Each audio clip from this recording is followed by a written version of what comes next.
সাতেমের দালাল মৌলবীদের চিনে রাখুন। এই মৌলবীদেরকে ভালো করে চিনে রাখুন। সাতেম কারা? যারা রাসূল করিম সাল্লাল্লাহু আলাইহি ওয়াসাল্লামের শান মান মর্যাদার বিপক্ষে কথা বলে তারাই সাতেম। বিশেষ করে এই দুই মৌলবী বিচি আলী হাসান ওসামা আর গোলাম কিবরিয়া আজহারি, এই দুইজনকে বিশেষ করে ভালো করে চিনে রাখবেন। কেন? গত 21 ফেব্রুয়ারি জাতীয় মসজিদ বাইতুল মোকাররমে তাওহীদি জনতার ব্যানারে দুই নাস্তিক রাখাল রাহা ও সোহেল গালিবের সর্বোচ্চ শাস্তির দাবিতে ঢাকা একটি সমাবেশ হয়। সেখানে ডক্টর এনায়েতুল্লাহ আব্বাসী হুজুর নাস্তিকের শাস্তি, সাতেমের শাস্তি মৃত্যুদণ্ড উল্লেখ করেন। সর্বসম্মতিক্রমে উম্মতের মধ্যে একটা এজমা, উম্মতের মধ্যে ঐক্যমত প্রতিষ্ঠিত হয়েছে। চারো মাযহাবের ফতোয়া অনুযায়ী ডক্টর এনায়েতুল্লাহ আব্বাসী হুজুর বলেন সাতেমের শাস্তি একমাত্র মৃত্যুদণ্ড। সে যদি তওবাও করে তার তওবাও কবুল করা হবে না। তারই দুই একদিন পরে এই বিচি আলী হাসান ওসামা এবং গোলাম কিবরিয়া আজহারি নামের আহাজারি, আর এই বিচি আলী হাসান ওসামা এখানে সাতেমের বিপক্ষে কিছু না বলে তিনি ডক্টর এনায়েতুল্লাহ আব্বাসী হুজুরের ফতোয়ার বিরোধিতা করলেন। আল্লামা আব্বাসী হুজুর যে সাতেমের শাস্তি একমাত্র মৃত্যুদণ্ড এটা তিনি বললেন। বলার পরই এই বিচি আলী হাসান ওসামা এবং গোলাম কিবরিয়া আজহারি দুজনই ডক্টর এনায়েতুল্লাহ আব্বাসী হুজুরের সমালোচনা শুরু করে দিল। আরে দালাল মৌলবীগুলা, সাতেমের বিপক্ষে কিছু না বলে তুমি ডক্টর এনায়েতুল্লাহ আব্বাসী হুজুরের বিরোধিতা করলে। বিশেষ করে এই বিচি আলী হাসান ওসামা, গোলাম কিবরিয়া আজহারিকে যেখানে পাবেন জুতা দিয়ে পিটাবেন। এরা সাতেমের দালাল, এদেরকে ভালো করে চিনে রাখবেন। এবার আসুন আরও কয়েকজনের ছবি যে স্ক্রিনে দেখছেন, এরা মবি মার্কা হুজুর, যারা রাসূল করিম সাল্লাল্লাহু আলাইহি ওয়াসাল্লামের সম্মান মর্যাদার বিপক্ষে কথা বলে, কটূক্তি করে। যারা সাতেম তাদের বিপক্ষে তো কোনো কথাই বলে না, মাঠে নামার কোনো হিম্মতই নাই তাদের। এদের মধ্যে বিশেষ করে শুয়ুক আহমদুল্লাহ, মিজানুর রহমান আজহারি, আব্দুল হাই সাইফুল্লাহ, এরা মবমারানি তক্তা। তাওহীদি জনতা যখন নাস্তিক মোরতাদ সাতেমের শাস্তি মৃত্যুদণ্ড এই দাবিতে মাঠে ময়দানে নামে, তখন এই মবমারানি বক্তাগুলা টিভিতে যায় আসে তাওহীদি জনতার বিপক্ষে টিভিতে সাক্ষাৎকার দেয়, মিডিয়ার সামনে সাক্ষাৎকার দেয়। এদেরকেও ভালো করে চেনে রাখবেন। এই যে তিনজনের নাম বললাম শেষে, এই মবমারানি যে বক্তাগুলা, এদের কাছে যশ সরসের টাকা আসে। তা এরা কিভাবে সাতেমের শাস্তি মৃত্যুদণ্ড এটা মেনে নিবে? কারণ যদি এইটা বলে যে সাতেমের শাস্তি মৃত্যুদণ্ড, তাহলে তো এইটা আসা বন্ধ হয়ে যাবে, তাহলে তার এটা খাওয়া যাবে না। এজন্য এই মবমারানি বক্তাগুলারে ভালো করে চিনে রাখবেন। এবার আসুন, গতকালকে একটা নিউজে দেখলাম প্রকাশ্য হত্যার প্ররোচনার অভিযোগে আব্বাসীর বিচার দাবি 223 বিশিষ্ট জনের বিবৃতি। এই 223 জনের মধ্যে কিছু নাস্তিক বুদ্ধিজীবী রামবাম আছে। তারা আল্লামা আব্বাসী হুজুরের বিরুদ্ধে মামলা করবে, এটা স্বাভাবিক, বা গ্রেপ্তারের দাবি জানাবে, এটা স্বাভাবিক। কিন্তু এই 223 জনের মধ্যে দেখলাম কিছু মুফতি নামের কলঙ্ক, আব্দুল্লাহ ইবনে রাবার উত্তরসূরিও আছে। এদের মধ্যে কিছু আছে মাজার পূজারী, বেদাতি, মুশরিক। এদের মধ্যে আবার কেউ আছে দেখলাম পীর। এরা সাতেমের বিপক্ষে কোনো কথা না বলে সাতেমের বিপক্ষে যে কথা বলল তার বিপক্ষে কথা বলল। এই আব্দুল্লাহ ইবনে রাবার উত্তরসূরি মুফতিদেরকেও চিনে রাখবেন। আমি নাম পড়ে শোনাচ্ছি, আপনারা ভালো করে মিলাবেন। খানকা ফকির জহুর আল কাদুরি, পীর সাহেব ফকির শাহ সাইদ আনোয়ার মুবারক আল কাদুরি, বিশ্ব সুফিবাদ সার্বজনীন ফাউন্ডেশনের চেয়ারম্যান শাহ সুফি শামসুজ্জামান চৌধুরী সজীব, ইসলামিক ফাউন্ডেশনের সাবেক গভর্নর আল্লামা খন্দকার গোলাম মাওলা নকশবন্দি, বিশ্ব সুফিবাদ সার্বজনীন ফাউন্ডেশনের মহাসচিব আনিসুর রহমান জাফরি বা ইমান আল ওয়াইসি, শাহ সুফি মৌলানা সোহরাব হোসেন আতিকি, মৌলানা মুজিবুর রহমান আল মাদানী, মুফতি আলামিন নুরি, মুফতি RF রাসেল আহমেদ ওয়াসি, অধ্যাপক মৌলানা সুফি গোলাম মুস্তফা আল কাদরি, মুফতি আব্দুল সালাম বিপ্লবী, মুফতি শেখ সেলিম আল কাদরি, মুফতি ওবায়দুল্লাহ আল কাদরি, মুফতি আসাদুজ্জামান সুফিবাদী। এদের মধ্যে আরও একজন উল্লেখযোগ্য নাস্তিক আছে, সেটা হচ্ছে আহলে কোরআনের আবু সাইদ। এরাও ডক্টর এনায়েতুল্লাহ আব্বাসী হুজুরকে গ্রেফতার করানোর দাবিতে সরকারের কাছে বিবৃতি পেশ করে। এদেরকে ভালো করে চিনে রাখবেন। এই ভণ্ড বেদাতি মাজার পূজারী সুফিবাদের নামে মানুষকে শিরক বেদাত শিক্ষা দিচ্ছে। এরা কত বড় ভণ্ড প্রতারক দেখে রাখুন, চিনে রাখুন। তো এখন প্রশ্ন হচ্ছে, এই মৌলবীগুলা কেন আব্বাসী হুজুরের উপরে খেপল? তার কারণ হচ্ছে 5 আগস্টের পর থেকে মার্কিন আগ্রাসন এবং জর্জ সরোসের যে এজেন্ডা বাংলাদেশকে নিয়ে, তা নির্মূল করার লক্ষ্যে ডক্টর এনায়েতুল্লাহ আব্বাসী ওয়া সিদ্দিকী পীর সাহেব জৌনপুরী হুজুর যে ভূমিকা রেখেছেন, এটাই তাদের জ্বালা, এটাই তাদের মাথা ব্যথার মূল কারণ।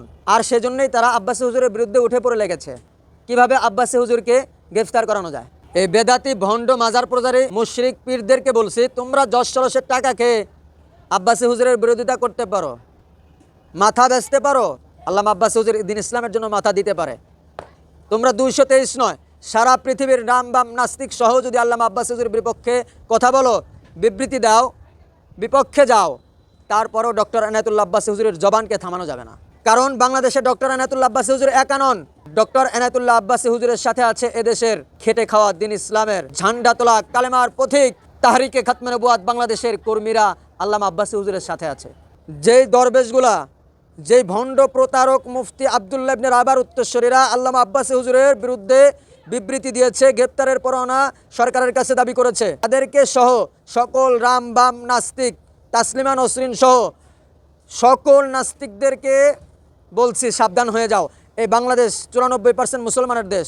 গুটি কয়েক নাস্তিক আল্লামা আব্বাসী হুজুরের বিরোধিতা করে সমালোচনা করে আল্লামা আব্বাসী হুজুরের একটি পশমে তোমরা ছিটতে পারবা না ইনশাল্লাহ। আব্বাসী হুজুর একা নন। আল্লামা আব্বাসী হুজুরের পিছনে আছে তাহরিকে খাতমে নবুয়াতের কর্মীরা। আল্লামা আব্বাসী হুজুরের পিছনে আছে এই বাংলাদেশের তাওহীদি জনতা, ইসলাম প্রিয় জনতা, আশেক রসুল সাল্লাল্লাহু আলাইহি সাল্লাম। এজন্য সাবধান হয়ে যাও। এই বিচি আলী হাসান ওসামা, গোলাম কিবরিয়া আজহারি, যাদের চুলকানি শাতেমে রসুলের শাস্তি মৃত্যুদণ্ড এবং তওবা করলে তওবা কবুল হবে কি হবে না, এই চুলকানি যাদের, তারা শুনে রাখো, উম্মতের মধ্যে ইজমা হয়ে গেছে শাতেমে রসুল সাল্লাল্লাহু আলাইহি সাল্লামের শাস্তি মৃত্যুদণ্ড এবং সে তওবা করলে তার তওবাও কবুল করা হবে না। এটা উম্মতের মধ্যে ইজমা হয়ে গেছে। পড়ালেখা তো করো না, এই জন্য দলিল খুঁজে পাও না। আসো দলিলগুলো নোট করে নাও। ফাতহুল কাদির 8ম খণ্ড পৃষ্ঠা নাম্বার 13, উমদাদুল কারি 8ম খণ্ড 347 পৃষ্ঠা, ইরশাদুস সারি 6ষ্ঠ খণ্ড পৃষ্ঠা নম্বর 392। ইমাম মুহাম্মদ ইবনে সাহনুন বলেছেন, আজমাআল উলামা ও আন্না শাতামান নবী সাল্লাল্লাহু আলাইহি সাল্লাম আল মুনাক্কিসু লাহু কাফিরুন ওয়াল ওয়াঈদু জারিন আলাইহি বিআযাবিল্লাহি লাহু ওয়া হুকমুহু ইনদাল উম্মাতিল কতল ওয়া মান শাক্কা ফি কুফরিহি ওয়া আযাবিহি কাফার। উম্মতের মধ্যে এটা ইজমা হয়ে গেছে, যে ব্যক্তি রাসূল করিম সাল্লাল্লাহু আলাইহি ওয়াসাল্লামের শান মান মর্যাদার বিপক্ষে কটূক্তি করল সে কাফের। তার জন্য আল্লাহ তাআলার আযাবের বিধান ও হুকুম আছে, আর তাদের ইজমা অনুসারে তার শাস্তি মৃত্যুদণ্ড। ওমান শাক্কা ফি কুফরিহি ওয়া আযাবিহি কাফার। আর যে ব্যক্তি শাতেমে রসুলের শাস্তি নিয়ে সন্দেহ পোষণ করলো সে ব্যক্তিও কাফের। এরপরে আসুন আশ-শিফা বিতারিখি হুকুকুল মুস্তাফা সাল্লাল্লাহু আলাইহি সাল্লাম কিতাবের 2য় খণ্ড 216 নম্বর পৃষ্ঠা, ফাতহুল কাদির শরহে হেদায়া 4র্থ খণ্ড 417 নম্বর পৃষ্ঠার মধ্যে এসেছে। ইমাম আবু সুলাইমান খাত্তাবি রাহিমাহুল্লাহু তাআলা বলেছেন, লা আ'লামু আহাদাম মিনাল মুসলিমিনা ইখতিলাফা ফি উজুবি কতলিহি ইযা কানা মুসলিমা। যখন কোনো ব্যক্তি নিজেকে মুসলমান বলে পরিচয় দিয়ে রাসূল করিম সাল্লাল্লাহু আলাইহি ওয়াসাল্লামের সম্মান মর্যাদার বিপক্ষে কটূক্তি করলো, সেই ব্যক্তিকে হত্যা করা, মৃত্যুদণ্ড কার্যকর করা উনার জানা নাই, এটা কোনো মুসলমান এই বিষয়ে ইখতিলাফ করবে। তাহলে এখান থেকেও বুঝতে পারলাম, যে ব্যক্তি রাসূল করিম সাল্লাল্লাহু আলাইহি সাল্লামের সম্মান মর্যাদার বিপক্ষে কথা বললো, কটূক্তি করলো, তার একমাত্র শাস্তি মৃত্যুদণ্ড। এটা যে সন্দেহ করবে সেও কাফের। সে যদি তওবাও করে তার তওবাও কবুল করা হবে না, এই দলিলও আছে। এই বেচে আলী হাসান ওসামা এবং গোলাম কিবরিয়া আজহারি এবং মোবমেরানি যে বক্তাগুলো আছে এরা খুঁজে পায় নাই, লেখাপড়া তো করে না। আসুন দেখি। ওয়াল হাসিলু আন্নাহু লা শাক্কা ওয়ালা শুবহাতা ফি কুফরি শাতিমিন নবী সাল্লাল্লাহু আলাইহি সাল্লাম ওয়া ফি ইস্তিবাহাতি কতলিহি ওয়া হুয়াল মানকুলু আনিল আইম্মাতিল আরবাআ। চারো মাযহাব একমত, নবী করিম সাল্লাল্লাহু আলাইহি ওয়াসাল্লামের সম্মান মর্যাদার বিপক্ষে যে কটূক্তি করলো তার একমাত্র শাস্তি মৃত্যুদণ্ড। তানভীরুল আবসার কিতাবের মধ্যে এসেছে, শাইখুল ইসলাম আবু আব্দুল্লাহ মুহাম্মদ ইবনে আবু আব্দুল্লাহ গাজ্জালি উল্লেখ করেছেন, কুল্লু মুসলিমিন ইরতাদ্দা ফাতাওবাতুহু মাকবুলাতুন ইল্লাল কাফিরু বিসাব্বিন নবী সাল্লাল্লাহু আলাইহি সাল্লাম। প্রত্যেক মুরতাদের তওবা কবুল হয়, কিন্তু কোন নবীর শানে বেয়াদবি প্রদর্শনকারী এমন মুরতাদ কাফির যদি দুনিয়ার শাস্তি থেকে রক্ষা করার জন্য সে তওবা করে, তার তওবা গ্রহণযোগ্য হবে না, তার তওবাও কবুল করা হবে না, তার একমাত্র শাস্তি মৃত্যুদণ্ড।